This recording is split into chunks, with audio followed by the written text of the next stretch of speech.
I think एक भी question ऐसा नहीं था क्लास में, इससे तो अच्छे समझ किए हैं यार अपन।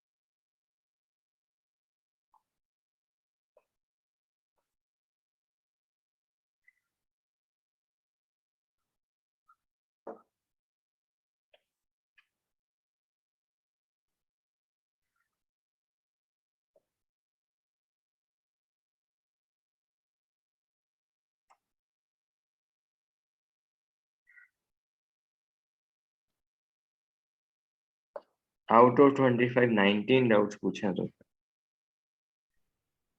जब पेपर इतना इजी है।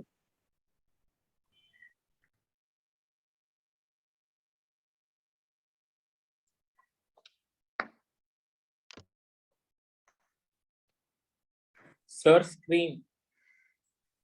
Just wait.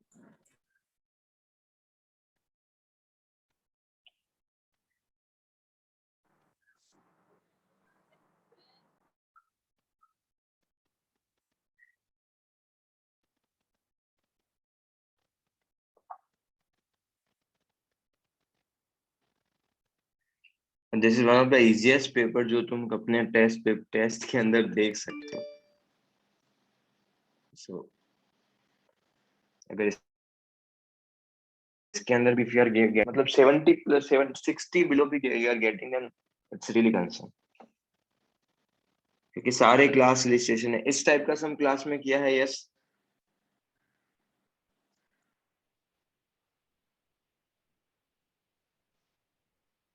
We have done this type of sum in class. ठीक है, कैसे किया था तुमने? देखो 2:5 का रेशियो, तो लेट्स अज्यूम कि ये जो है वो 2x ग्राम है और ये जो है वो 5x ग्राम है। तो यहाँ से you can find out the, जो तुम्हारे पास CO2 है एंड N2O है, उसका वेट इज गिवन है, तो you can find out the moles. Moles कितना हो जाएगा? इसका हो जाएगा 2x डिवाइडेड बाई 44, इसका हो जाएगा 5x divided by 44। Yes, yes, no? तो यहाँ से you can find out the number of molecules. मतलब इससे इजी कैलकुलेशन भी कुछ भी नहीं हो सकता। इनटू एवोगैड्रो नंबर, और ये आ जाएगा 5x divided by 44 into Avogadro number. तो अगर तुमको रेशियो निकालना है, तो रेशियो में तो सब कुछ कैंसिल आउट हो गया। 44 x Na रेशियो फिर से क्या आ जाएगा? B। अच्छा,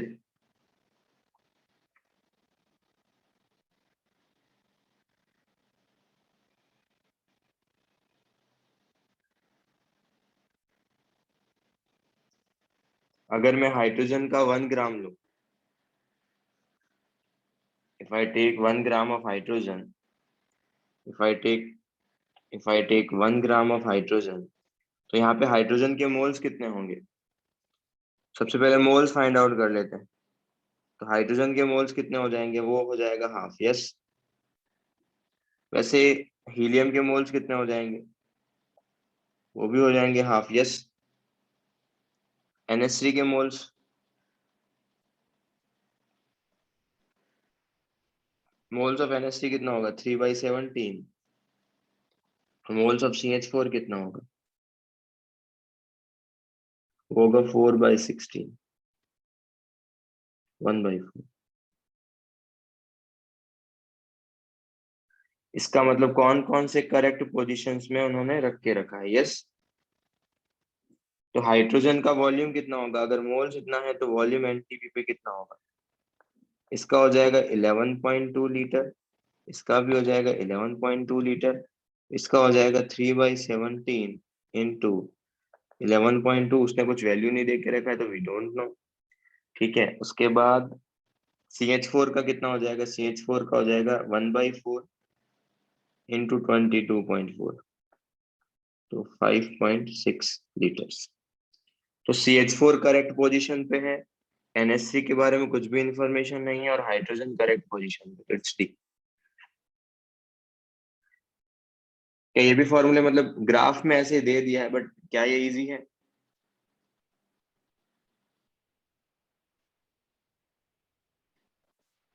ओके। कैफीन का मॉलिक्यूलर वेट, ये तो फॉर्मूला ही बता के रखा था, molecular weight of any compound into percentage composition upon 100 is equals to number of atoms into atomic weight. Yes, क्या ये फॉर्मूला बताया?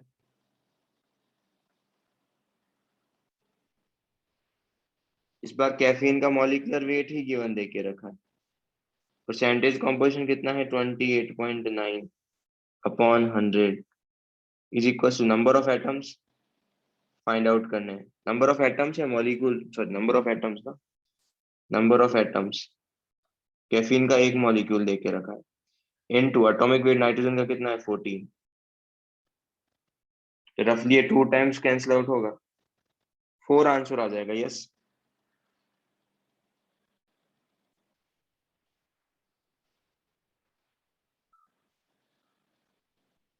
ये क्वेश्चंस नहीं हो रहे हैं आप लोग यार, सीरियसली बहुत कंसर्न है यार। स्ट्रेट फॉरवर्ड क्लास रजिस्ट्रेशन ऐसे सम्स किए हैं, और बिल्कुल स्ट्रेट फॉरवर्ड है।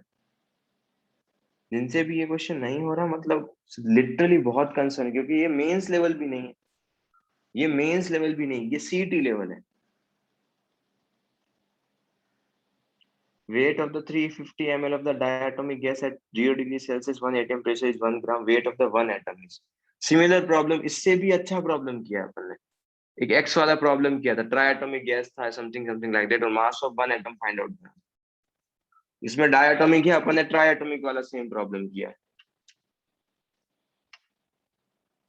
मैं किसी को कुछ बोल नहीं रहा कि डाउट्स किसने पूछे, बट लिटरली जिनको भी ये डाउट्स है ना, ये लिटरली बहुत कंसर्न वाली चीज है उनके लिए,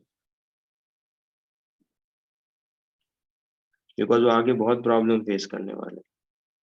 मोल्स के लिए mass upon molecular weight into 0.00821 into temperature 273।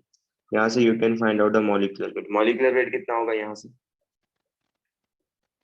Molecular weight कितना होगा?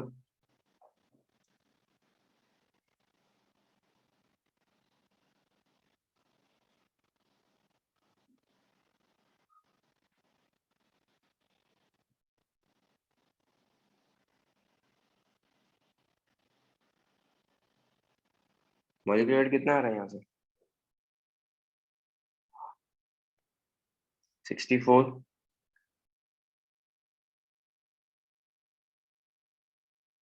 ठीक है, बट ये क्या है? दो है, डाई एटॉमिक गैस है, तो अगर ये X2 मान लेते हैं,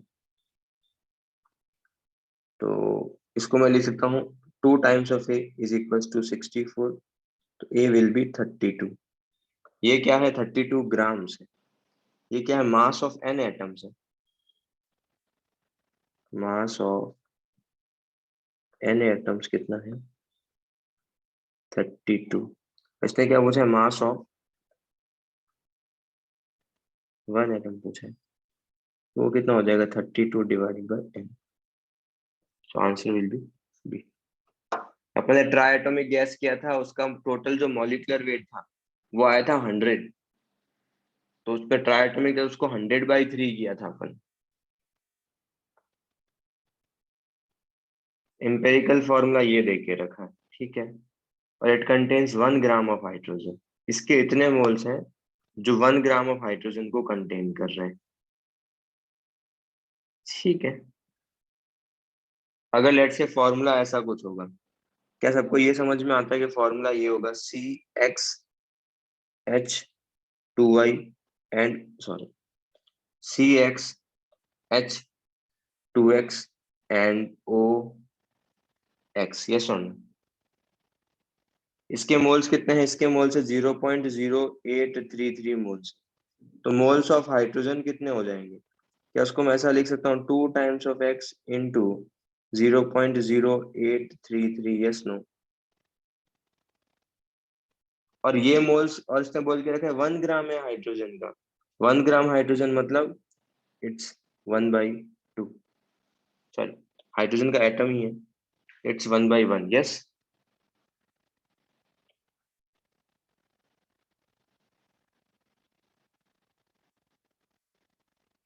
तो यहाँ से x का वैल्यू कितना आ जाएगा? यहाँ से x का सॉल्व करोगे तो you will get x is equal to 6।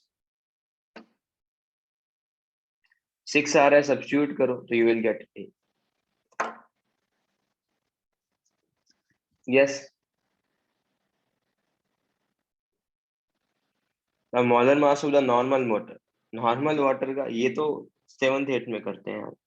ये हो गया 18। हैवी वाटर D2O का मॉलिक्यूलर वेट कितना होता है? 2। इसका मॉलिक्यूलर वेट कितना हो जाएगा? 20। यस। बोल रहा है कि जो वाटर है, नॉर्मल वाटर है, वो हैवी वाटर्स की कंपैरिजन में कितना लेसर है, हायर है? वो तो लेसर है। कितना लेसर है? 18 minus 20 upon 20 into 100।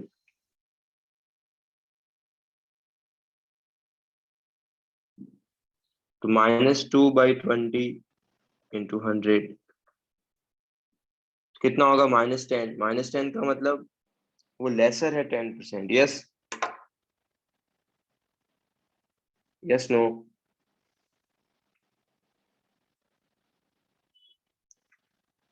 You have the 2 gram ions. 2 gram ions का मतलब you have 2 moles. 2 moles of H2 ions है तुम्हारे पास। तो यहाँ से तुम फाइंड आउट कर सकते हो number of.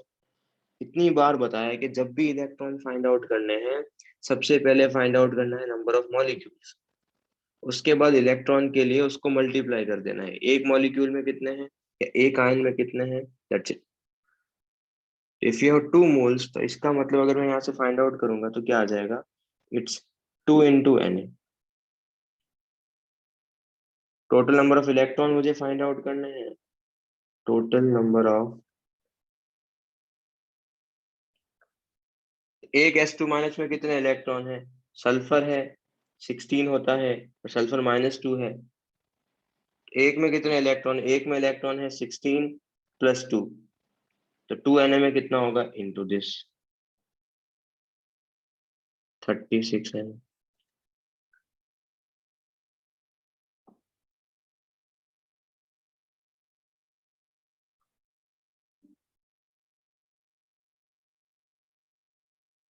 Total number of atom percent 160 AMU।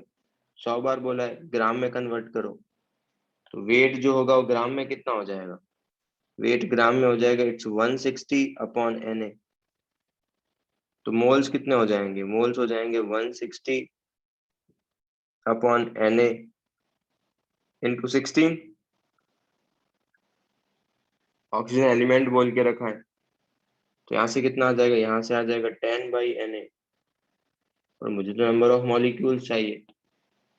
मुझे क्या चाहिए? नंबर ऑफ मॉलिक्यूल्स मतलब capital N of oxygen atoms. वो कितना आ जाएगा? Number of moles into Na। Na से cancel out, number of moles कितने आ जाएंगे? 10। सर नंबर ऑफ मॉलिक्यूल्स कितने आ जाएंगे? एटम्स कितने आ जाएंगे? 10। 10 एटम्स। वेपर डेंसिटी देख के रखा है 20। ये अपन ने सेम प्रॉब्लम किया था, किसी को याद होगा तो, I think NO2 and N2O4 का प्रॉब्लम किया था, सेम प्रॉब्लम। उसका वेपर डेंसिटी देख के रखा था 38.3। यहाँ पे तो कैलकुलेशन और इजी है। तो यहाँ पे मॉलिक्यूलर वेट कितना आ जाएगा? 40। 40 अगर मॉलिक्यूलर वेट है 100 ग्राम मिक्सचर का है, तो लेट्स अज्यूम कि ये x ग्राम है। CO के मोल्स पूछे, तो लेट्स अज्यूम कि ये x ग्राम है, तो ये हो जाएगा 100 माइनस x ग्राम। तो एवरेज मॉलिक्यूलर वेट कितना है? 40 is equal to total weight कितना है? 100 divide by weight of CO कितना है? x upon 28 plus 100 minus x upon 44। Yes. Yes no? क्या आ रहा है यहाँ से? x का वैल्यू, x कितना आ रहा है यहाँ से? किसी को याद है सॉल्व किया था एक्स कितना आ रहा था? एक्स तो वेट वेट है, वेट वेट वेट वेट पता करना है, मोल्स नहीं पता करना।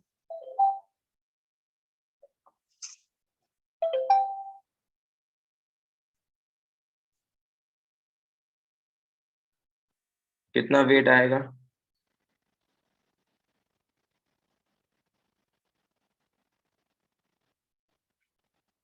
अरे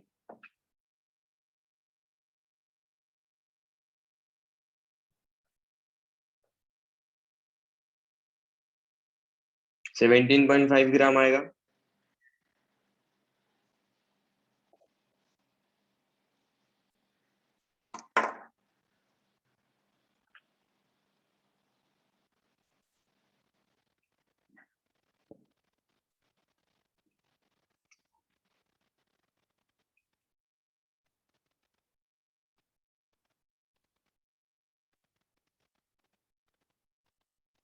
या 17.5 ग्राम आएगा, तो वेट आया सीओ का, तुमको मोल्स चाहिए सीओ। तो moles of CO is equal to 17.5 divided by 28। 50 से स्लाइटली ज्यादा आएगा, तो आंसर सी। तुम लोग ने ये भी क्वेश्चन पूछा है यार।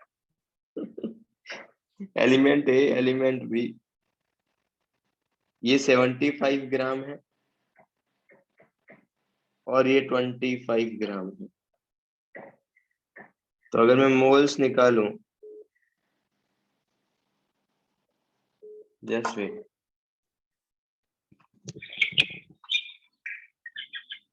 Hello hello hello hello.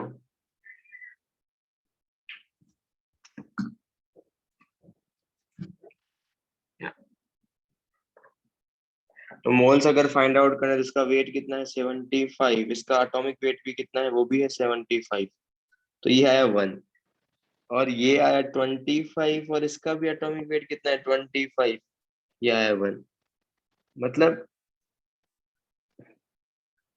छोड़ यार, मैं कुछ कमेंट ही नहीं करना। चलो, number of electrons in 1 point, last time भी बताया था, डेंसिटी कुछ भी मेंशन नहीं है। तो वेट वाटर का कितना है?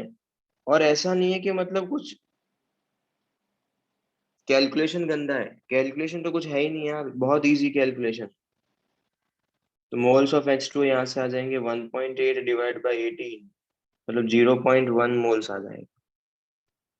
तो नंबर ऑफ H2O जो मॉलिक्यूल्स हैं वो आ जाएंगे 0.1 इंटू एवोगैड्रो नंबर। बहुत बार बोला है, कुछ भी फाइंड आउट करो तो नंबर ऑफ मॉलिक्यूल्स पहले फाइंड आउट करेंगे। इलेक्ट्रॉन्स के लिए क्या है, H2O में कितने इलेक्ट्रॉन्स हैं?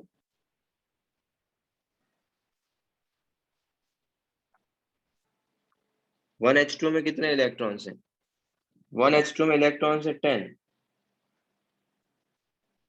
Into 0.1 into N. Answer direct कितना आएगा, एन। आंसर क्या हो जाएगा, ए। मतलब ऐसा कुछ भी नहीं कि कैलकुलेशन में भी सोचना है अपने को कुछ, कैलकुलेशन भी स्ट्रेट फॉरवर्ड है।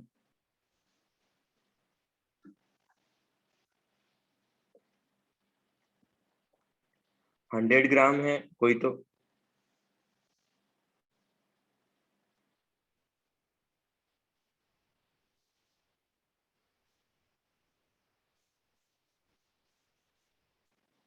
इसका मतलब तुम क्या weight of Fe2O3 find out कर सकते हो क्या? क्या वेट ऑफ Fe2O3, क्या ये हो जाएगा क्या? 100 का 20%, मतलब क्या वेट ऑफ Fe2O3 20 ग्राम हो जाएगा? तो वहां से मोल्स ऑफ Fe2O3 आ जाएंगे, कितने आएंगे moles of Fe2O3? It's 20 upon इसका मॉलिक्यूलर वेट कितना हो जाएगा, 160।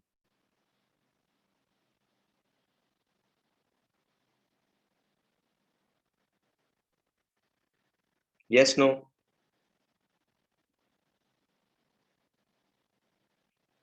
1/8। तो मोल्स ऑफ Fe कितने हो जाएंगे, मोल्स ऑफ Fe हो जाएगा it's 1/8 into atomic weight Fe का, sorry, into number of Fe atoms. इसके एक मॉलिक्यूल में कितना है, तो 2 इंटू 1/8। तो Fe के मोल्स कितने आ जाएंगे 1/4, और Fe के मोल्स अगर 1/4 है तो मॉलिक्यूल्स कितने आ जाएंगे Fe के, इट्स 1/4 इंटू एवोगैड्रो नंबर, तो 0.25 इंटू।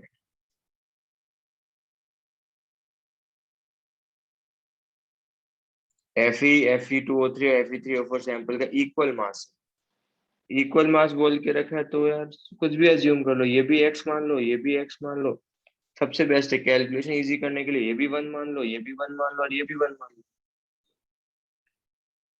तो मोल्स कितने, ऐसे मोल का रेशियो पूछा तो ये हो जाएगा Fe2O3 16 + 56, ये हो जाएगा 72। यस,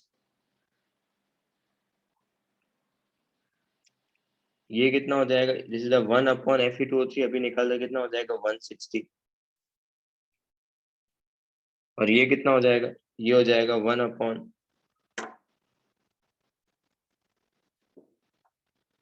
1/1 इसका कितना हो जाएगा, Fe3O4 का कितना होगा मॉलिक्यूलर वेट,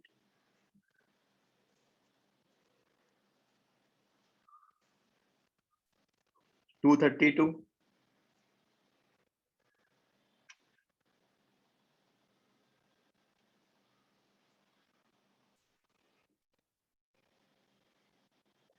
यस,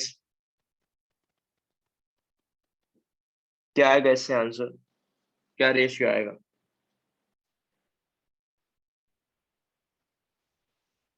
सी,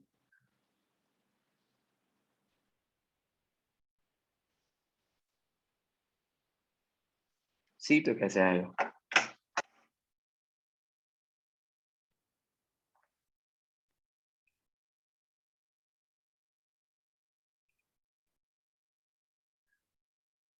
अच्छा अभी तो मोल रेशियो, अच्छा Fe के मोल रेशियो निकालना है अपने को, अभी तो मैंने मोल्स किसके निकाले, मॉलिक्यूल्स के,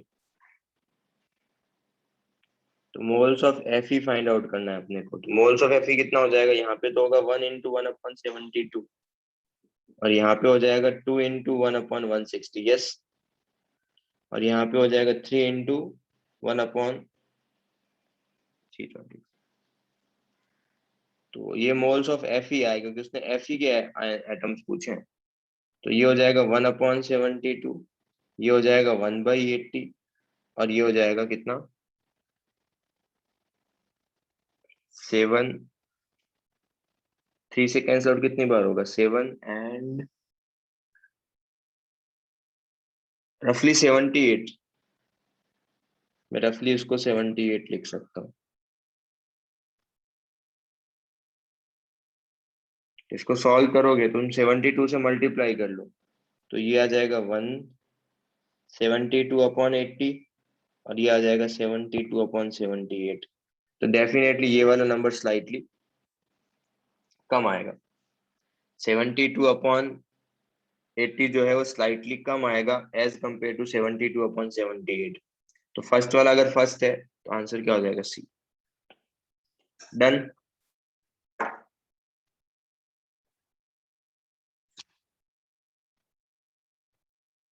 तुम लोगों ने ये प्रॉब्लम भी पूछा है यार, जिन लोगों ने भी ये जो सम्स पूछे हैं ना आज, लिटरली सीरियसली बता रहा हूँ, ये बहुत कंसर्न वाली चीज है, तो आई थिंक तुमको एक बार डिस्कस करना चाहिए मेरे साथ, क्योंकि ये ये क्लास रजिस्ट्रेशन में जो सम्स किए हैं उससे भी बहुत इजियर वर्जन है, ये तुम्हारा मतलब एक तरीके से एफबीओ का सेक्शन भी नहीं है, ये एफबीओ से भी इजी है, तो अगर तुमको इस इन क्वेश्चंस में मतलब अपन ने 25 क्वेश्चंस में 19 डाउट्स आ रहे हैं, मैं किसी को यहाँ पे हाईलाइट नहीं कर रहा, किसी को डीमोटिवेट नहीं कर रहा, मेरे को नाम भी पता है कि मैक्सिमम कौन से लोग प्रॉब्लम फेस कर रहे हैं, बट ये लिटरली कंसर्न वाली चीज है, अगर तुमसे ये सम्स नहीं हो रहे एंड यू आर सेइंग कि हाँ तुम रेगुलर नोट्स पढ़ते हो, आई थिंक तुम बस फेक हो, मतलब जिसने भी रेगुलर नोट्स पढ़े होंगे ना, तो आई डोंट थिंक कि इसमें से ऐसा एक भी प्रॉब्लम है जिसमें उन्होंने घुमा फिरा के कुछ पूछा है, नो स्टेट डायरेक्ट, और प्लस कैलकुलेशन तो इतना इजी है, इतना इजी तुमको कभी कैलकुलेशन मिलेगा ही नहीं, तो यार मार्क्स अगर नहीं आ रहे तो यार डिस्कस करो, ऐसा पेपर तुमको कभी नहीं मिलने वाला, not even JEE mains, 200 × 90 plus 199 into 8 plus 202 into 2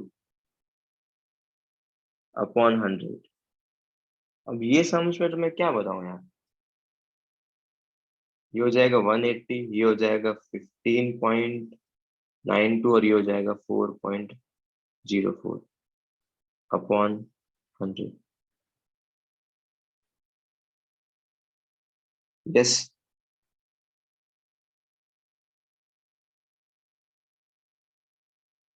yes no.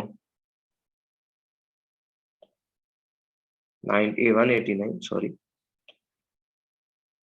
इसको तुम लिख सकते हो 100 से, इसको तुम ये लिख लो यार, इसको लिख लो 2 इंटू 90, इसको लिख लो 1.99 इंटू 8 प्लस इसको लिख लो 2.02 इंटू 2।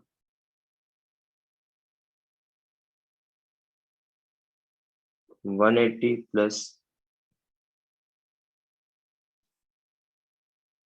15.92 प्लस 4.04, ये आ जाएगा 190.96, रफली 200। मेरे सच्ची पेपर डिस्कस करने का भी अभी कोई मूड नहीं करा, पेपर देखने के बाद ये जस्ट मैं तुम्हारे कन्वीनियंस के लिए कर रहा हूँ कि हाँ ठीक है तुम कर लो। जैसे मैं तुमको बता रहा हूँ कि पेपर कितना इजी था। ऑक्सीजन एटम्स पूछे हैं, मोल्स दे के रखे हैं, तो मोल्स ऑफ ऑक्सीजन एटम्स हो जाएंगे 7 प्लस 17, तो ये हो जाएगा 17 टाइम्स ऑफ 0.2, तो ये हो जाएगा तुम्हारे पास 3.4 मोल्स। तो नंबर ऑफ ऑक्सीजन एटम्स हो जाएंगे it's 3.4 into Na, it will be 3.4 into 6.023 into 10 to the power 23। 3 मतलब रफली 20 के आसपास आंसर आ जाएगा, तो it's 2.05 into 10 to the power 24, it's C। yes।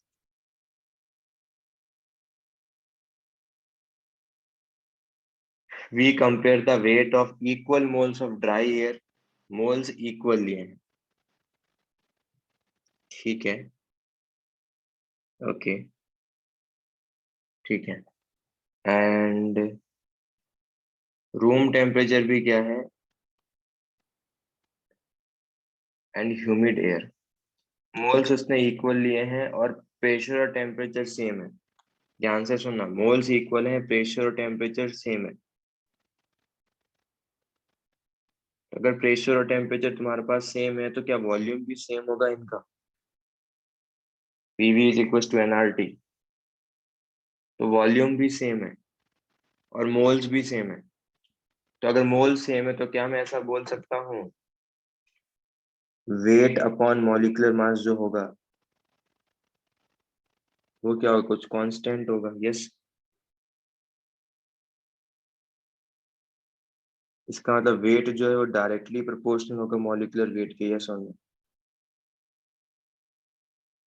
या ये भी छोड़ो यार, मैं तो तुमको सिंपल सा फंडा बताता हूँ। क्या सब लोग ये फॉर्मूला लगा सकते हो, PM is equal to D R T? Yes और नो?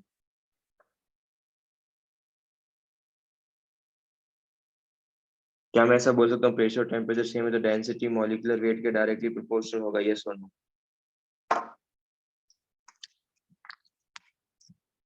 इसका मॉलिक्यूलर वेट कितना होगा? इसका मॉलिक्यूलर वेट होगा 80 into 28 plus 20 into 32 upon 100। Yes. Yes no? और इसका मॉलिक्यूलर वेट कितना होगा, देखो 80 इंटू 28 तो वही आ रहा है, प्लस यहाँ पे कितना आ रहा है 15 इंटू 32 प्लस 5 इंटू 18 आ रहा है।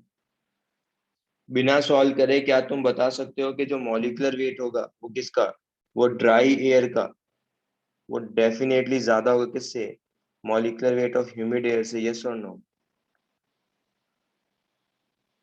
क्योंकि यहाँ पर क्या है, यहाँ पर अगर लॉजिकली देखोगे 32 से 20 मल्टीप्लाई हो रहा है, बट यहाँ पे 32 से 15 ही मल्टीप्लाई हो रहा है, और बाद में रिमेनिंग 5 से 18 मल्टीप्लाई हो रहा है। यस। डेफिनेटली नंबर कम मल्टीप्लाई हो रहे हैं 18 से, रिमेनिंग 5 जो है यहाँ पे रिमेनिंग 5 18 से मल्टीप्लाई हो रहा है और यहाँ पे रिमेनिंग 5 32 से मल्टीप्लाई हो रहा है, तो डेफिनेटली जो ह्यूमिड एयर है उसका मॉलिक्यूलर वेट डेफिनेटली कम आएगा। मॉलिक्यूलर वेट कम आ रहा है, इसका मतलब उसकी डेंसिटी भी क्या होगी, कम होगी, तो इसका मतलब वो लाइटर होगा। तो हैवियर कौन सा होगा, ड्राई एयर। अगर हैवियर वेयर बोला तो तुमको डेंसिटी कंपेयर करना है उसका, डेंसिटी क्या होगा। हाँ मैं वही बोल रहा हूँ सागर, O2 और N2 से भी, O2 और H2O से भी पता चल जाए।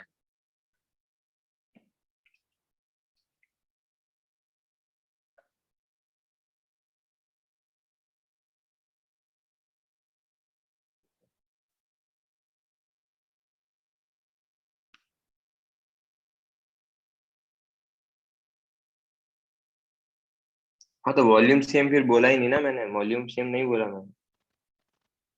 और गैसियस है तो आइडियल गैस नहीं बोल के रखा, वो दोनों भी गैसियस कंपाउंड है, तो we can assume it, but बिना उससे भी अपन को कंपेयर करने के लिए प्रेशर के टेम्परेचर कंडीशन सेम देखे और सारे जो है वो गैसियस फॉर्म में है, तो we can apply the PM is equal to DRT. उसमें क्या प्रॉब्लम है।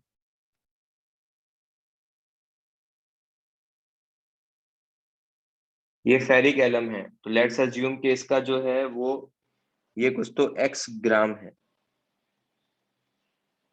एक्स ग्राम क्यों है, उसने मोल्स पूछा है ना, तो लेट्स अज्यूम कि ये कुछ एक्स मोल्स है।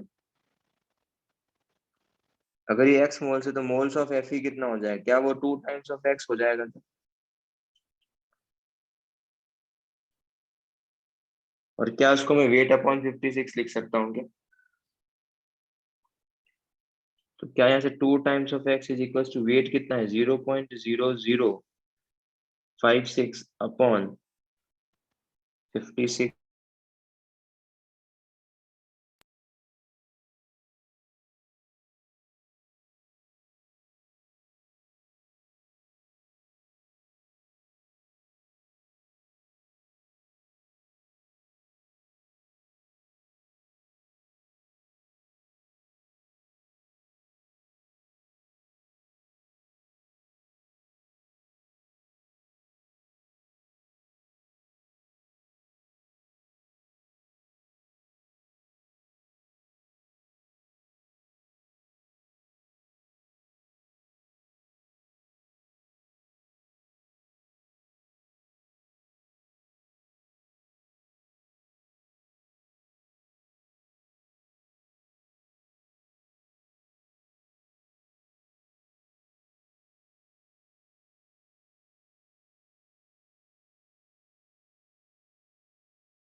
Hello, am I Audible?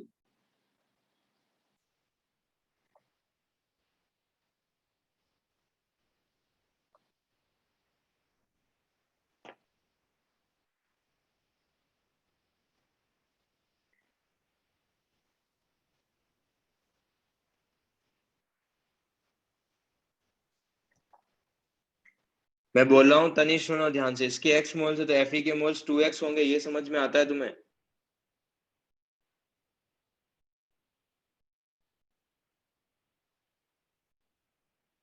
तो 2x को क्या लिख दिया, वेट अपॉन मॉलिक्यूलर वेट। इसके अभी भी फ्रोज है क्या?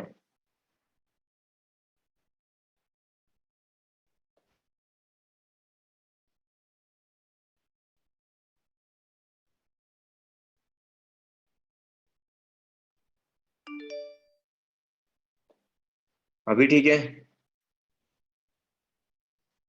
तनिष तेरे को ये समझ में आता है 2x मोल्स हो जाएंगे इसके?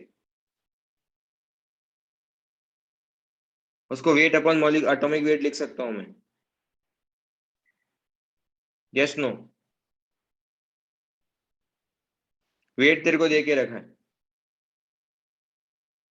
तो क्या एक्स निकाल लेगा?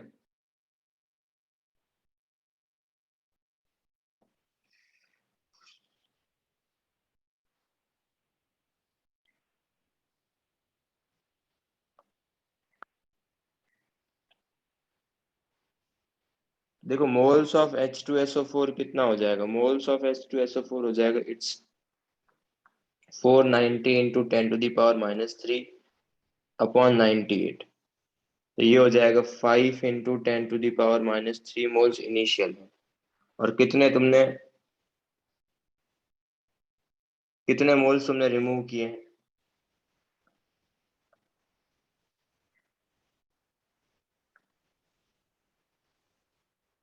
वो हो जाएगा तुम्हारे पास 10⁻20 डिवाइडेड बाय 6 इंटू 10⁻23। तो ये रफली आ जाएगा तुम्हारे पास, इट्स 1/6 इंटू 10⁻³ मोल्स इतने रिमूव किए। तो मोल्स ऑफ H2SO4 रिमेनिंग कितने हैं?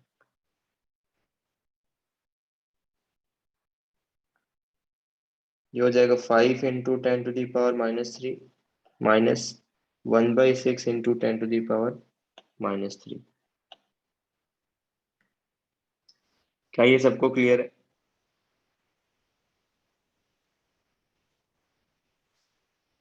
इट मीन्स यहाँ से ये कितना आ जाएगा, यहाँ से आ जाएगा रफली 5 - 1/6।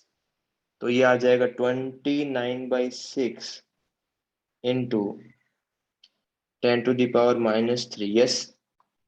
इतने मोल्स तुमने रिमूव किए हैं रफली, जो रिमेनिंग है। तो मॉलिक्यूल्स कितने रिमेनिंग रहेंगे?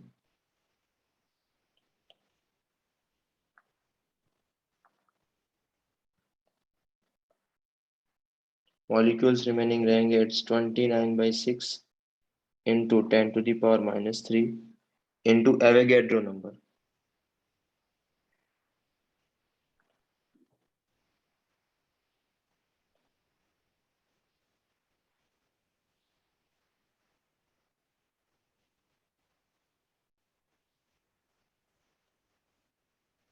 बट आंसर तो क्लोज दे के रखे इन्होंने,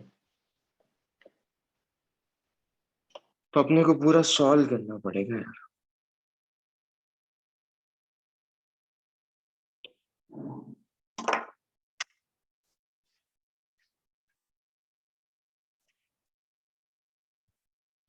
इसका आंसर डी दे के रखा है ना, डी आएगा इससे तो। क्योंकि अगर मैं उसको भी 6 उसको 6 अज्यूम किया तो यहाँ पर भी 6 कर ले तो रफली 22.91 के आसपास है।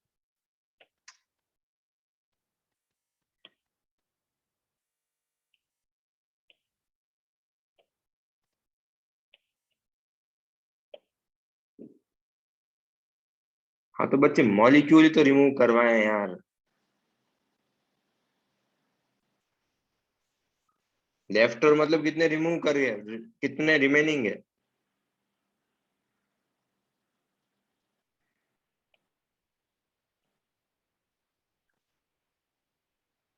This is the last problem. Aluminium plus 3/2 times of aluminum, it will give 3 times of 3/2 times of O2, it will give Al2O3। Aluminium का 1 मोल दे के रखा है, तो मोल्स ऑफ O2 कितना आ जाएगा, वो आ जाएगा 3/2 3/4 इंटू 1। तो 3/4 मोल्स आ जाएंगे यस। वेट पूछा है, इससे इजी तो क्या आएगा यार। और इतने अच्छे नंबर है ना कि मतलब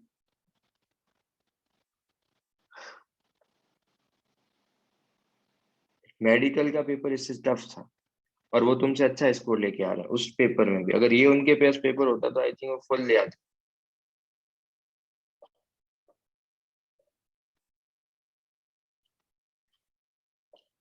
देखो यार कुछ प्रॉब्लम है डिस्कस करो, बिकॉज यार दिस इज, ये तो मतलब मैं क्या बोलूं इस पेपर के बारे में तो।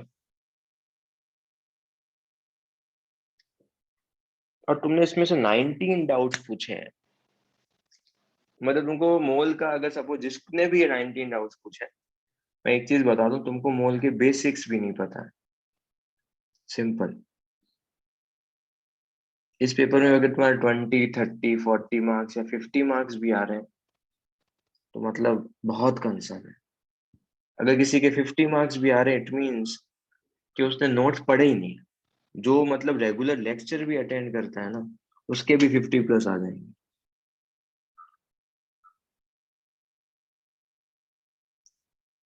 सर मैं किसी को डी मोटिवेट या डिग्रेड नहीं कर रहा, बट यार ये चीज लिटरली कंसर्न वाली है, so please be serious,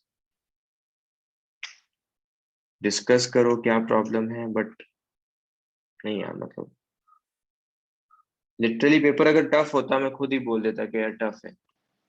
atomic का पेपर फिर भी डिसेंट था। यस, ये पेपर यार कंसर्न इसने कुछ पूछा ही नहीं है। इनका अपना जो इजी लेवल था ना, वहीं पे ये खत्म हो गया है। ये टफ पे तो ये मॉडरेट पे भी नहीं आया यार। अपन ने पीओएसी की इतनी प्रॉब्लम्स की है, कंसंट्रेशन टर्म्स का तो मेरे को एक सम नहीं दिख रहा है इसके अंदर। क्या कोई भी एक कंसंट्रेशन टर्म्स का सम नहीं था ना?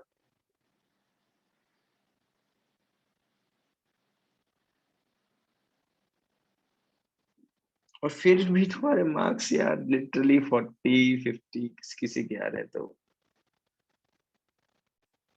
इस पेपर में मिनिमम मार्क्स 80 आने चाहिए थे। और ये 80 किसके बता रहा हूँ, जिसने सिर्फ क्लास रजिस्ट्रेशन, उसने अगर बुकलेट भी सॉल्व नहीं किया ना तो भी चलेगा, पर उसको क्लास रजिस्ट्रेशन ढंग से पता है एक एक चीज। कि सर ने मेरे को क्लास रजिस्ट्रेशन में जो बताया वो मुझे उतना मुझे आता है, तब भी उसके 80 मार्क्स आ जाए।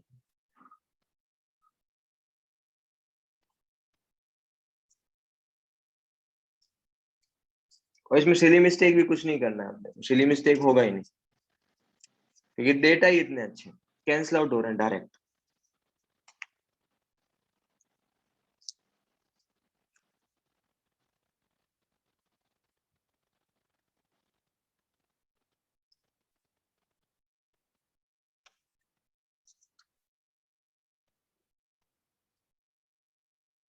यस,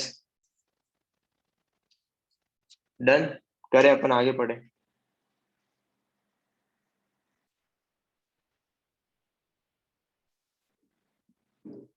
चलो, now we will start the periodic table. Periodic table में क्या है, सबसे पहले it is the inorganic chemistry का first chapter periodic table, and maximum जो होगा वो थियोरेटिकल होगा। न्यूमेरिकल्स हार्डली इस पूरे चैप्टर में 10 प्लस न्यूमेरिकल्स होंगे। सबसे पहले जो भी तुम्हारे पास जो मॉडर्न पीरियोडिक टेबल है, जो बड़ा सा टेबल जनरली अपने पास होता है, उससे पहले भी बहुत सारी डिस्कवरीज हुई थी कि एलिमेंट को किस तरीके से रीअरेंज करना है। सबसे जो बेसिक फंडामेंटल था कि मतलब रीअरेंज क्यों करना है, वी वेंट टू, अपने पास क्या है, हर एक एलिमेंट की डिफरेंट डिफरेंट प्रॉपर्टीज है। ठीक है, लेट्स से ऑक्सीजन एटम है, तो ऑक्सीजन का वेट, एटॉमिक नंबर, उसकी डेंसिटी, उसका मेल्टिंग पॉइंट, उसका boiling point,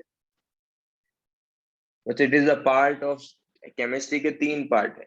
first physical chemistry, second inorganic chemistry, और third is the organic chemistry. तो this is the first chapter of inorganic chemistry.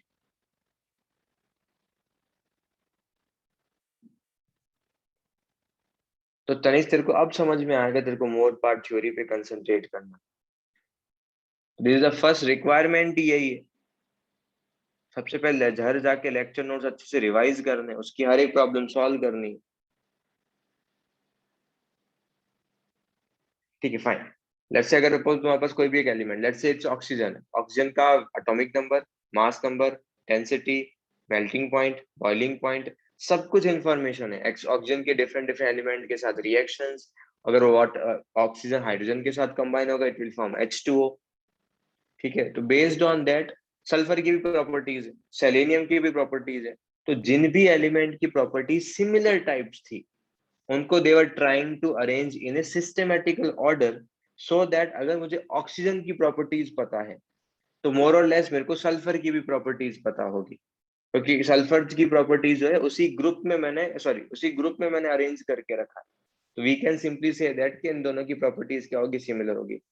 तुम्हारे पास अगर मॉडर्न पीरियोडिक टेबल है तो क्या ऑक्सीजन और सल्फर जो है वो एक ही ग्रुप के एलिमेंट है, यस नो? अभी रिसेंट जो पीरियोडिक टेबल तुम्हारे पास है, इट मींस अगर ऑक्सीजन हाइड्रोजन के साथ कंबाइन होके क्या फॉर्म करता है, ऑक्सीजन हाइड्रोजन के साथ कंबाइन होके क्या फॉर्म करता है, H2O।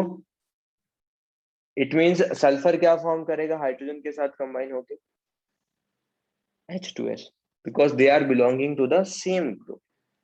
So we were starting, we were just trying to rearrange the element in such a manner that their properties, their physical properties, or more or less their chemical properties would be same. तो उसके लिए पहले ऐसा नहीं कि modern period table directly उनको idea आ गया, no, सबसे पहले जो था मतलब हो क्या था, एलिमेंट डिस्कवर भी हो रहे थे and they were trying to rearrange that, ताकि सिमिलर एलिमेंट्स को तुम एक ही ग्रुप में एक ही पीरियड में लिख पाओ। सबसे फर्स्ट पॉइंट यही है, classification of the elements help in studying the element in a organised manner, correlating the properties of the all state of the matter and defining the relationship of a one element with another. Main purpose तो ये था, organise manner में लिखना है, उनकी properties में correlation क्या है, एंड साथ ही साथ एक दूसरे एलिमेंट के साथ तो किस तरीके से कौन सा रिलेशन है वो अपन को फाइंड आउट करना था। सबसे पहले जो था देखो or at the beginning attempts were made by the element to classify element on the basis of factors such as ductility, malleability and density. But सबसे पहले क्या था कि ठीक है, लोग एलिमेंट को है उसको डक्टिलिटी के फॉर्म में रीअरेंज करते हैं, या फिर डेंसिटी के फॉर्म में रीअरेंज करते हैं, या फिर मेलिबिलिटी के फॉर्म में रीअरेंज करते हैं। और अगर सपोज मैं डेंसिटी की बात करूं, क्या किसी लेट्स से अगर सपोज उसमें वाटर की बात करूं, क्या वाटर का 0 डिग्री सेल्सियस पे और वाटर का 100 डिग्री सेल्सियस पे क्या डेंसिटी सेम रहता है, डिफरेंट होता है? डिफरेंट। अगर कोई प्रॉपर्टी जिसकी बेसिस पे मैं रीअरेंज कर रहा हूं वो प्रॉपर्टीज ही अगर डिफर कर रही है टेम्परेचर के साथ, तो क्या उस पे रीअरेंज करना कन्वीनियंट होगा? No. Same about the ductility और सेम अबाउट द मेलिबिलिटी। तो but none of the classification proved satisfactory because number of elements falling in a particular groups were so large that it did not serve the purpose of the generalization, and the sum of the characteristics being considered varied under different conditions. Physical properties क्या क्या होती है बताओ? Physical properties किसी भी element की क्या होती है? स्टेट यस, और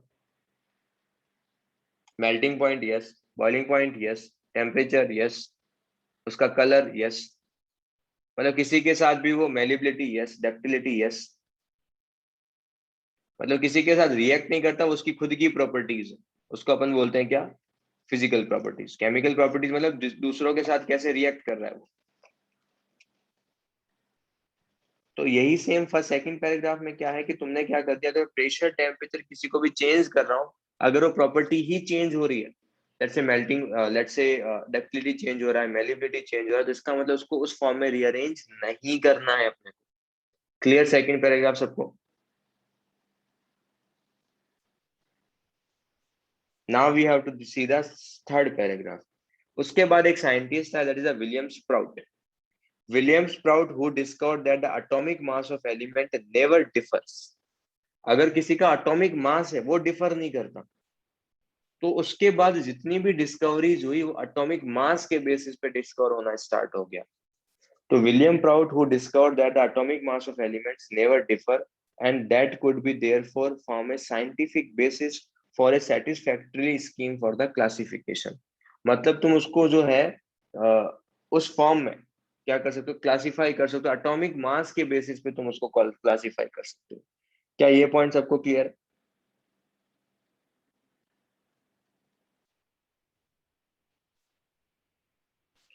उस टाइम तक आइसोटोप्स का डिस्कवरी के बारे में उतना कंसर्न नहीं था उनको। बच्चे अर्ली ऑफ द जब एलिमेंट डिस्कवर होते हैं उस टाइम की बात कर रहे हैं यहाँ पर, इसकी लिमिटेशंस भी आएगी। और एटॉमिक मास एलिमेंट, अगर तुम्हारा एटॉमिक मास एक पर्टिकुलर एलिमेंट का कांस्टेंट होता है, आइसोटोप्स में क्या होता है, एलिमेंट ही डिफरेंट हो जाते हैं। मतलब ड्यूटेरियम बोल सकता हूँ, ट्रीटियम बोल सकता हूँ, बट उस टाइम तक आइसोटोप्स का भी डिस्कवरी उतना नहीं होते रखा, तो वो उतना कंसर्न नहीं था। नेक्स्ट, उसके बाद क्या है, सबसे पहले जो आया डाबर नेट्राइड्स। उसने क्या किया, he arrange the three elements with similar properties in the group and of the three called triads. उसने तीन एलिमेंट्स लिए, उसको एक ही ग्रुप में रखा, उसको उन्होंने क्या बोल के रखा, ट्राइड्स। इन विच एटॉमिक मास जो सेकंड एलिमेंट का था, it is the average of first and third. उसने तीन एलिमेंट को जो रीअरेंज किया ना, वो इस तरीके से किया कि जो सेकंड एलिमेंट का एटॉमिक मास है वो क्या आ रहा था, फर्स्ट एंड थर्ड का एवरेज आ रहा था। तो तुम एक एग्जांपल लेके देख भी सकते हो। लेट्स से उसने अरेंजमेंट मास के बेसिस पे किया, तो let's say lithium, sodium and potassium, average लेना फर्स्ट एंड थर्ड का।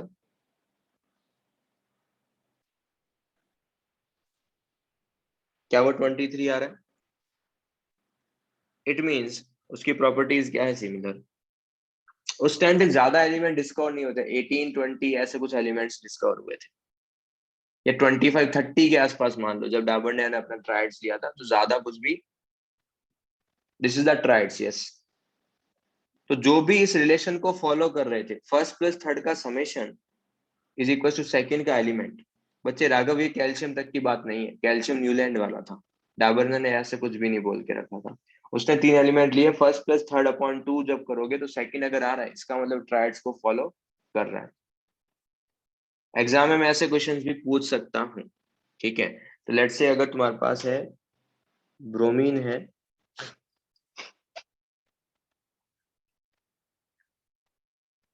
क्लोरीन है, क्लोरीन 35 है और ब्रोमीन 80 है, और ये ट्राइड फॉलो कर रहे हैं, क्या तुम आयोडीन का एटॉमिक वेट बता सकते हो मेरे को? इसको 81 ले लो,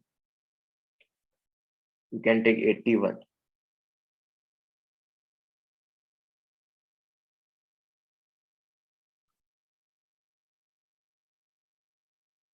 एटॉमिक नंबर को ऐसे मास को इधर क्यों लिख रहा हूँ, सॉरी। 739। ये ट्राइड रूल को फॉलो कर रहे हैं। क्लोरीन का कितना है 35, ब्रोमीन का कितना है 80, तो आयोडीन का कितना होगा?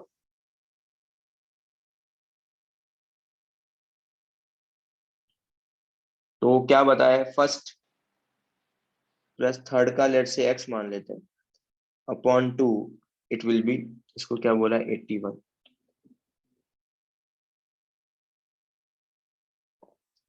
It would be 81। तो यहाँ से आ जाएगा 35 plus X is equal to 162। तो यहाँ से X will be 127। Yes, yes, no.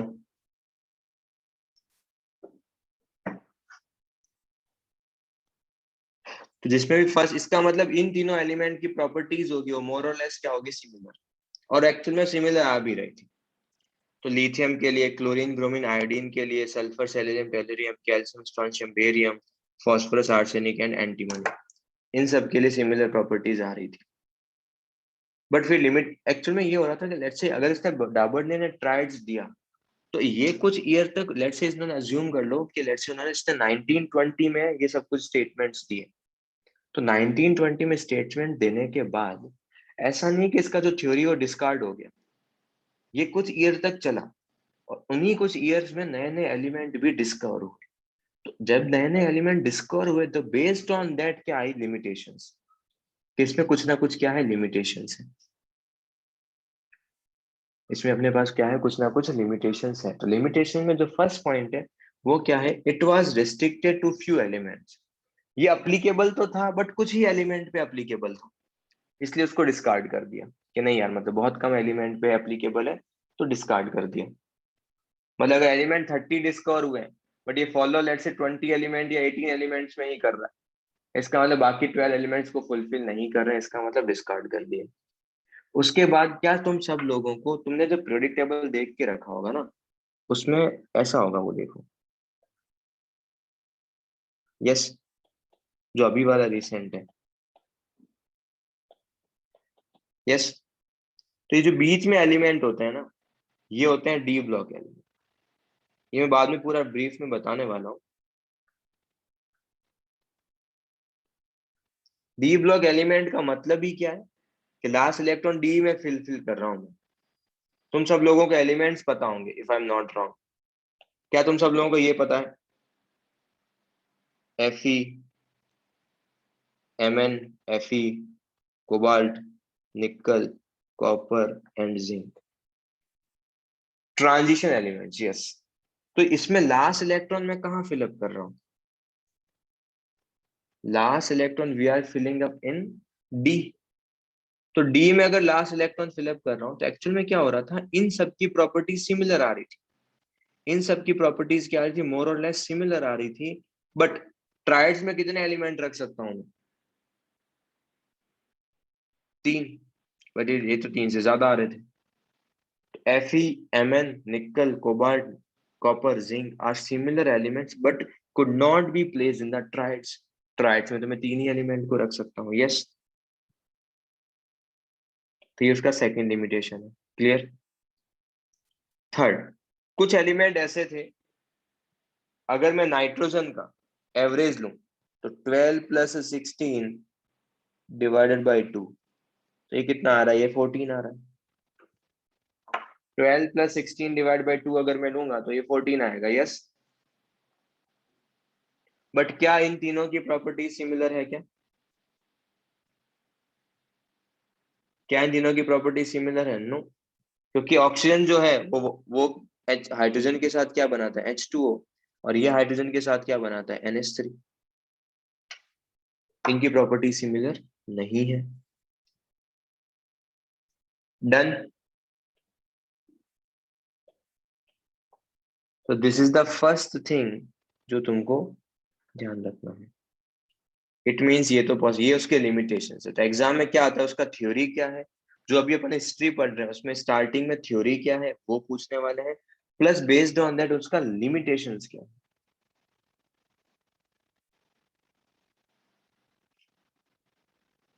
बच्चे उस टाइम तक अपने को थोड़ी पता था कंसेक्यूटिव है या नहीं है। मॉडर्न पीरियड टेबल तो बहुत बाद में आया, right now we are in 1920 1925 वैसे।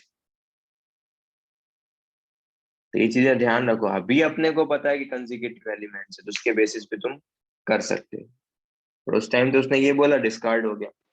क्या इसमें किसी को कुछ डाउट, डाबरनेट स्ट्राइड में?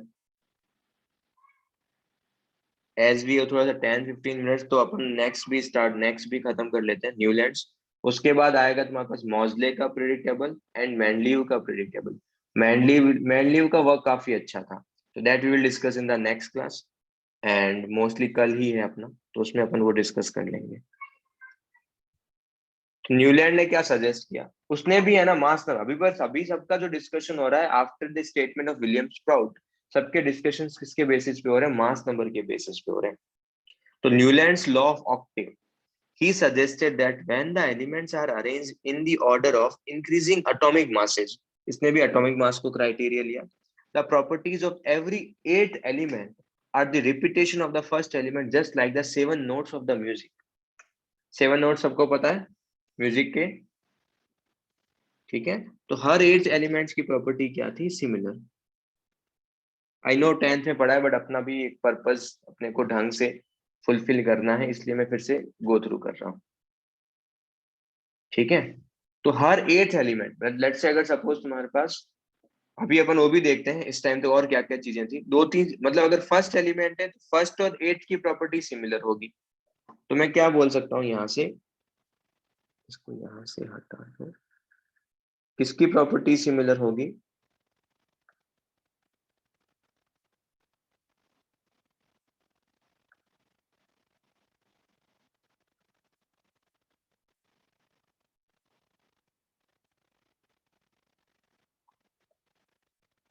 प्रॉपर्टी जो सिमिलर होगी वो किसकी होगी, ये होगी तुम्हारे पास फर्स्ट की, 9th की, एंड 8 ऐड करते जाओ, एंड 17th की, यस। और सेकंड का, देन 10th का, एंड देन 18th का, यस। एंड देन थर्ड का, 11th का, एंड 19th का प्रॉपर्टी सिमिलर हो।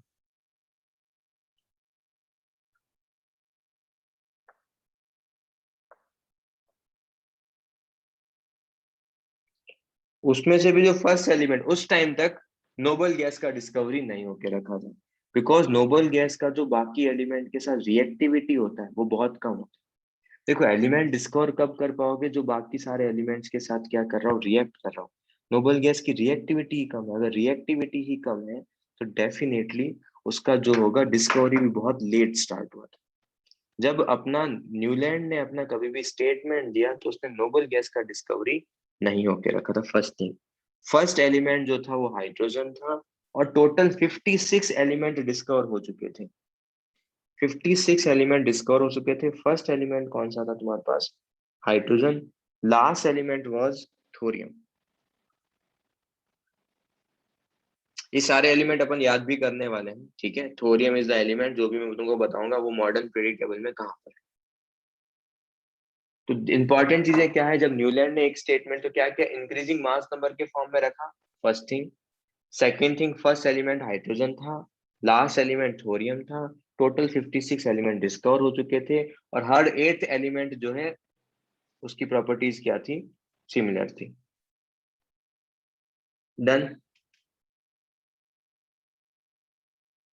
अच्छा, अबव 90 तो ऐसा जरूर थोड़ी कि बीच में सारे एलिमेंट डिस्कवर हुए ही थे वंश। बीच में बता तो रहा हूँ, नोबल गैस डिस्कवर नहीं हुआ था। ऐसे बहुत सारे एलिमेंट्स थे, डी ब्लॉक में बहुत सारे एलिमेंट्स थे, वो डिस्कवर नहीं होके रखे थे। ऐसा थोड़ी कि पहले हाइड्रोजन हुआ, अच्छा फिर हीलियम हुआ, उस तरीके से टेबल बना रहे हैं। लॉजिकली सोचो यार। ये नहीं, अच्छा पहला हाइड्रोजन डिस्कवर हो उसको फर्स्ट पे रख दिया, हीलियम सेकंड, थर्ड सेकंड पे, उसके बाद लिथियम थर्ड, थर्ड पे, ये चीजें नहीं कर रहे हैं। रैंडम एलिमेंट डिस्कवर हो रहे थे, उसके बेसिस पे हम उसको अरेंज कर रहे थे। क्लियर है सबको ये?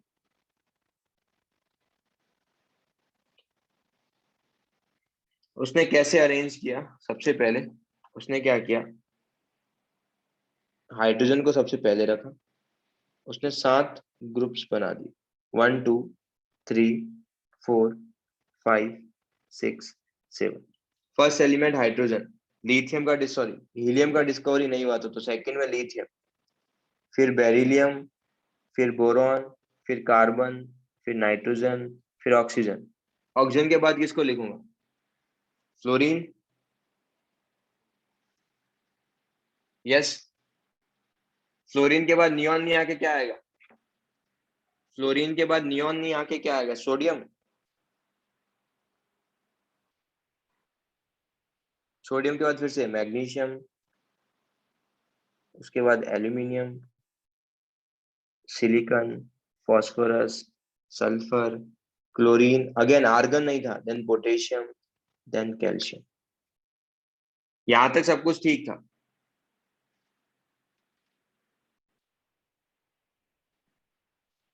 हीलियम कहाँ लिखा मैंने? हीलियम डिस्कवर ही नहीं हुआ था। हीलियम का डिस्कवरी नहीं हुआ था उस टाइम तक।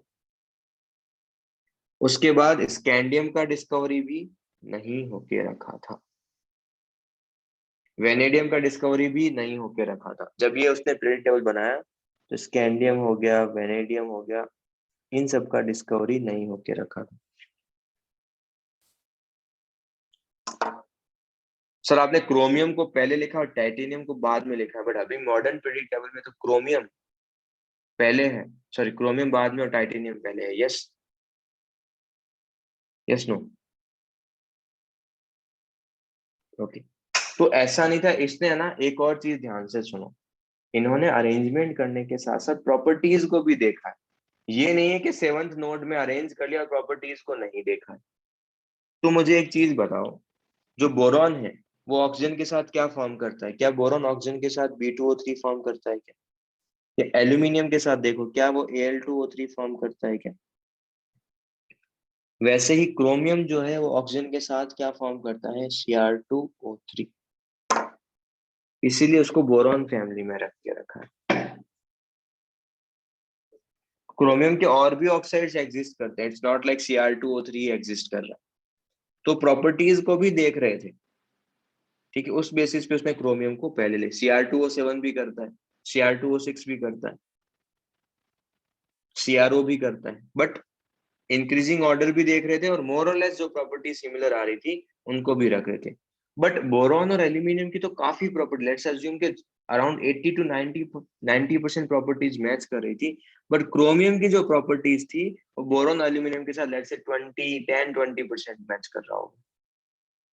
उसके बाद टाइटेनियम की अगर मैं बात करूं, तो ये कार्बन के साथ जो है एक्सेप्शन नहीं है। एक्सेप्शन कैसे? उसकी प्रॉपर्टी है यार, मैच नहीं कर रहा, उसमें एक्सेप्शन थोड़ी है वो कुछ। कार्बन क्या फॉर्म करता है? CO2। वैसे टाइटेनियम जो है वो अपना ऑक्साइड फॉर्म करता है, इट्स TiO2। मैं बता रहा हूँ कि क्रोमियम टाइटेनियम को ऐसे किस तरीके से रख के रखा है, मास भी रखा है बट मोरलेस प्रॉपर्टीज भी सिमिलर आ रही थी। उसके बाद Mn रखा, Fe रखा, और बीच में जो एलिमेंट्स उनको नहीं दिख रहे, स्कैंडियम नहीं दिख रहा, वेनेडियम नहीं दिख रहा, इसका मतलब उनका उस टाइम तक डिस्कवरी नहीं होके रखा था। ये चीजें ध्यान रखना। अब बच्चे क्रोमियम की कुछ प्रॉपर्टीज सिमिलर है। क्रोमियम का ऑक्साइड एम्फोटेरिक है, तो Al2O3 का ऑक्साइड भी एम्फोटेरिक है। मतलब कुछ प्रॉपर्टीज 10 to 20% प्रॉपर्टीज क्या हो उसमें सिमिलर होगी, मैक्सिमम प्रॉपर्टीज सिमिलर नहीं है। तुम पूरा एक बार स्टेटमेंट सुन लेते हैं अपन, फिर लिमिटेशन में तुमको चीजें और क्लियर होगी। SiO2 भी होता है, बस लिखा नहीं है मैंने वो। अरे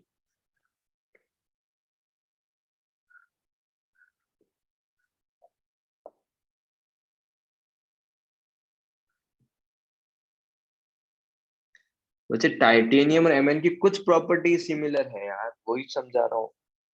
मोर और लेस कुछ प्रॉपर्टी सिमिलर है, उसके बेसिस पे उन्होंने रख दिया है और इंक्रीजिंग मास नंबर के फॉर्म में रखा है। अभी मेरे लिमिटेशंस पे वेट तो करो, एक बार लिमिटेशन आने दो। यार Fe नहीं है सिमिलर ऑक्सीजन के, लिमिटेशन का वेट करो। आई नो Fe की ऑक्सीजन के साथ प्रॉपर्टीज मैच नहीं करेगी। यस लिमिटेशन है उसकी, बट उसने पहले अरेंज कर दिया। स्टेटमेंट के लिए पहले पूरा थ्योरी सुनो, फिर लिमिटेशन सुनो, फिर अपने डाउट रेज करो। ओके उसके बाद उसने क्या करके रखा, उसने कोबाल्ट एंड निकल को साथ में रखा। He place the cobalt and nickel को एक ही एक ही पीरियड में रख के रखा है। ऐसा क्यों किया, इसका भी एक रीजन है, सुनो। लिथियम कहाँ एंड हो रहा है?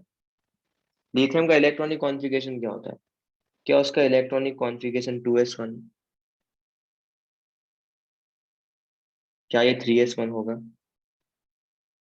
क्या इसका कॉन्फ़िगरेशन 4s1 है? और कॉपर का कॉन्फ़िगरेशन आई होप सबको याद होगा, वो क्या था? 3d10 4s1। अब एक और चीज ध्यान से सुनो, जिसके अंदर भी लास्ट जो इलेक्ट्रॉन है, फर्स्ट वाले में 2s1, सेकंड वाले में 3s1, फोर्थ वाले में 4s1, अगर वैलेंस इलेक्ट्रॉन तुम्हारे पास सेम है या फिर लास्ट आउटर मोस्ट शेल में इलेक्ट्रॉन सेम है, तो based on that we can comment that इनकी प्रॉपर्टीज भी सिमिलर होगी। क्या ये पॉइंट सबको क्लियर? ठीक है। तो वैसे बेरिलियम की बात करते हैं, तो बेरिलियम में भी क्या हो रहा था? बेरिलियम में देखो 2s2, मैग्नीशियम में 3s2, कैल्शियम में 4s2, जिंक में जिंक में क्या होता है? 3d10 and 4s2। यस, जिसमें भी लास्ट आउटर मोस्ट शेल में सिमिलर कॉन्फ़िगरेशन होता है, उनकी प्रॉपर्टीज भी मोर और लेस सिमिलर होती है। क्या ये पॉइंट सबको क्लियर है? टू जस्टिफाई, ध्यान से सुनो, to justify the position of copper and zinc, उसने कोबाल्ट एंड निकल को एक ही ग्रुप में, एक ही बॉक्स में प्लेस किया था।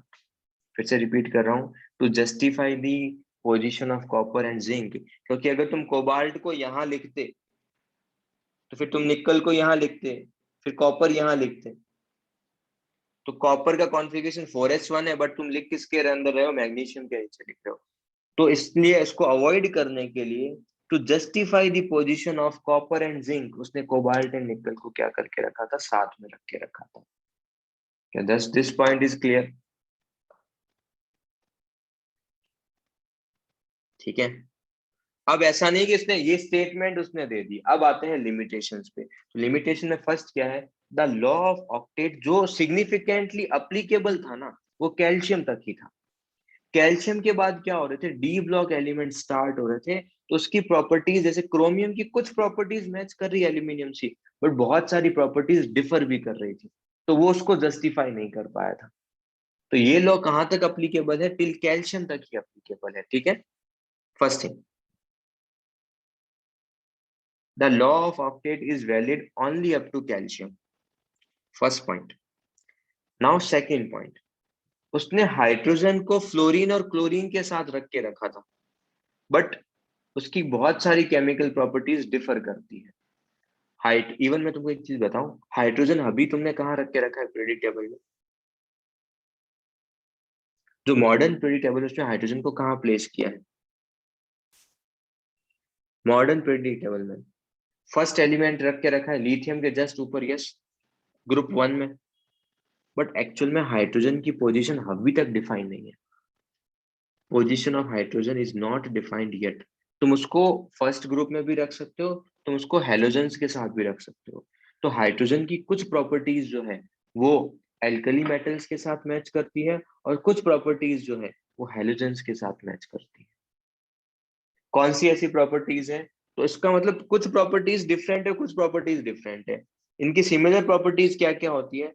जैसे कि अगर सपोज ये अगर NaCl है, ये सोडियम के साथ क्या करता है, NaCl फॉर्म करता है, तो वही हाइड्रोजन जो है वो इसके साथ NaH फॉर्म करता है, यूनिवेलेंट।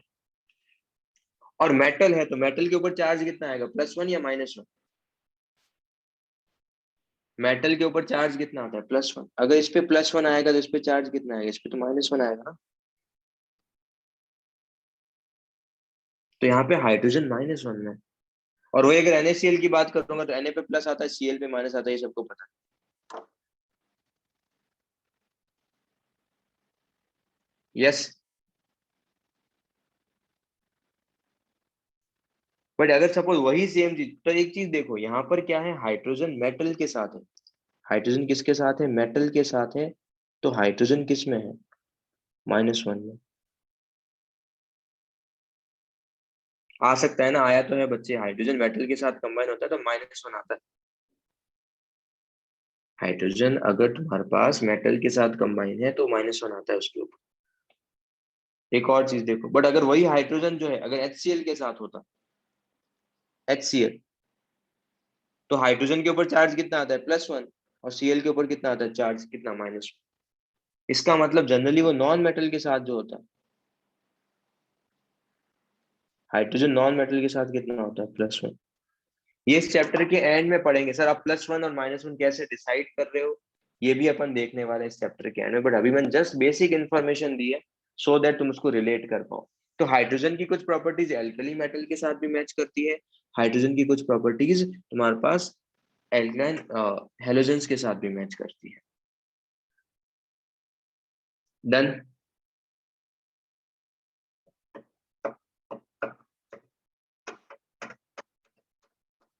ये चीज तुमको ध्यान में रखनी है, फर्स्ट थिंग। तो इवन हाइड्रोजन की पोजीशन अभी तक भी डिफाइन नहीं है, तो नेक्स्ट पॉइंट वही है, position of hydrogen along with fluorine and chlorine was not justified on the basis of chemical properties। Second point सबको clear? Third, he placed more than one element in one slot to fit the element in the table। उसने to justify the position of copper and zinc उसने cobalt and nickel को एक ही slot में रख के रखा था, ऐसा नहीं कर सकते हो। and dissimilar atoms have been grouped which is the against the aim of the classification। मतलब तुमने Fe को जो है वो ऑक्सीजन और सल्फर के साथ रख के रखा है, जो कि गलत है। ऑक्सीजन और सल्फर की बहुत प्रॉपर्टीज डिफर करती है as compare to Fe। Similar properties नहीं है उनकी। तो वो जो तुमने मतलब इसने ही बोल दिया कैल्शियम तक ही अप्लीकेबल था, उसके बाद जो चीजें थी वो बहुत ज्यादा डिफर कर रही थी। कुछ प्रॉपर्टीज, एक दो प्रॉपर्टीज हो रही थी जो सिमिलर थी, तो तुम ऐसा भी नहीं कर सकते। तुम अगर क्लासिफिकेशन कर रहे हो तो एटलीस्ट 80-90% प्रॉपर्टीज तो मोर और लेस सिमिलर होनी चाहिए। डन।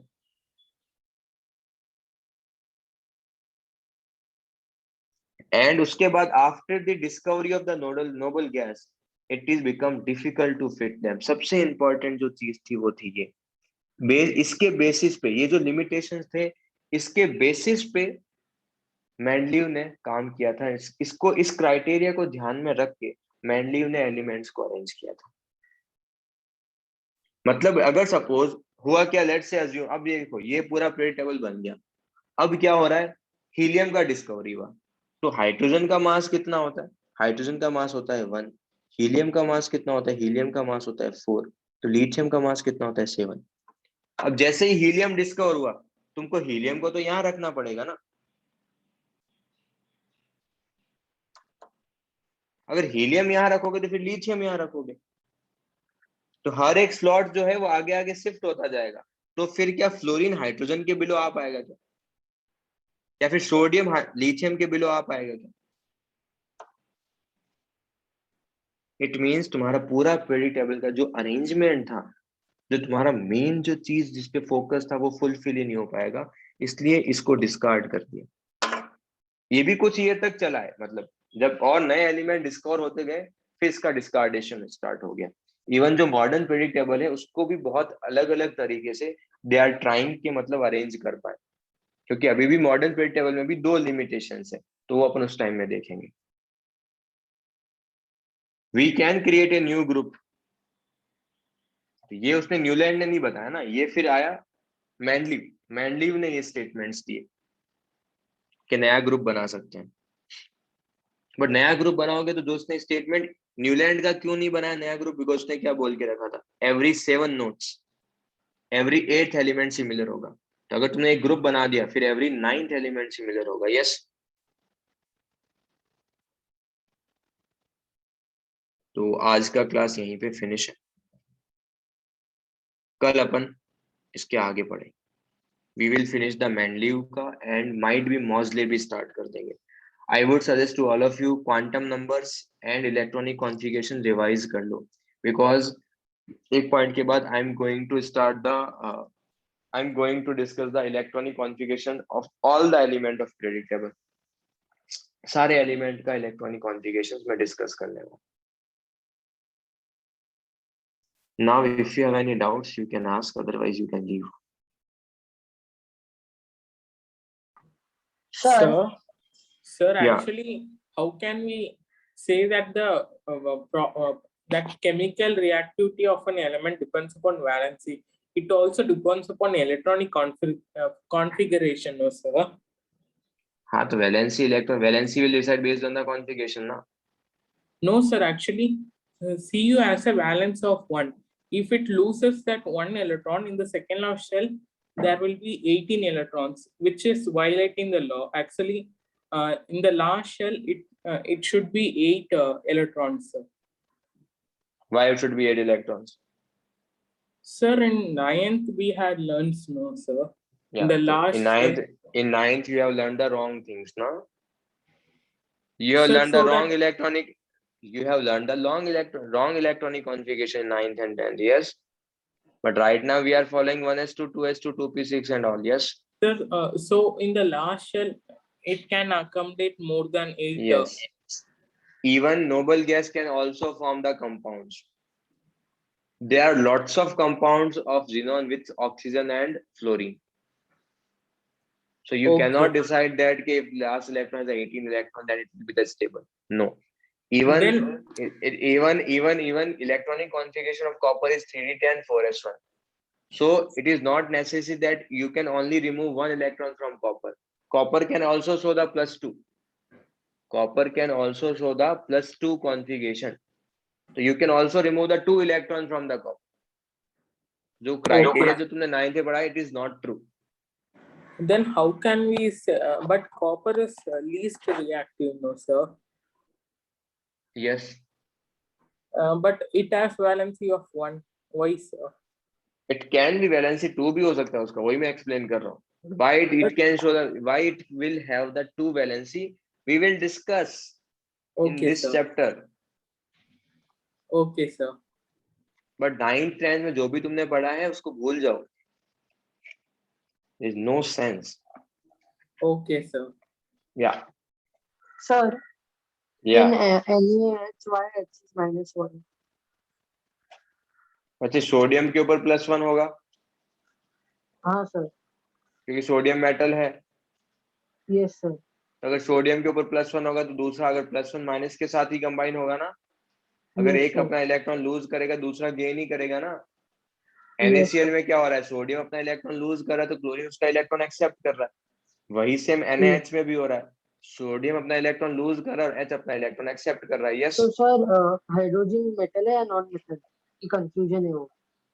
कंफ्यूजन है. Okay sir. Yeah. सर वो कोवेलेंट टाइप का फॉर्म कर रहे हैं ना सर. क्या हुआ? covalent bond. बच्चे मैं बॉन्ड्स की बात कर रहा हूँ कि इनऑर्गेनिक स्टार्ट हुआ है यार, बॉन्ड्स की बात करेंगे Okay, नेक्स्ट चैप्टर। yes. थोड़ा सा सोचो यार। Sir, can you re-explain the limitation 2 of de Broglie wave? That एक मिनट बच्चे, Doberinus. प्रेशा मैं मैसेज किसी को रेस्पॉन्ड नहीं कर पाया हूँ because of my hectic schedule. I will respond to you as soon as possible. Okay Presha? Okay या yes yes. So can you re-explain the limitation 2 of Doberinus trials? Which one? Which limitations? First Two. Second या second? Second limitations. तो बच्चे देख, actual में क्या, जो D block elements थे, they have the similar properties, yes, Yes. but you cannot place in the triads ना, because triad में you can only place the 3 elements, but यहाँ पे 3 से ज्यादा एलिमेंट्स है जिनका प्रॉपर्टी क्या आ रहा था, सिमिलर आ रहा था। that's why they were discarded that rule. Okay, sir.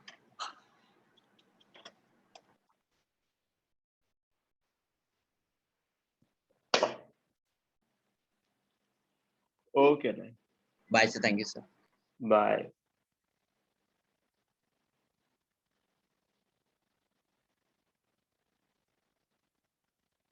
Okay then, चलो bye.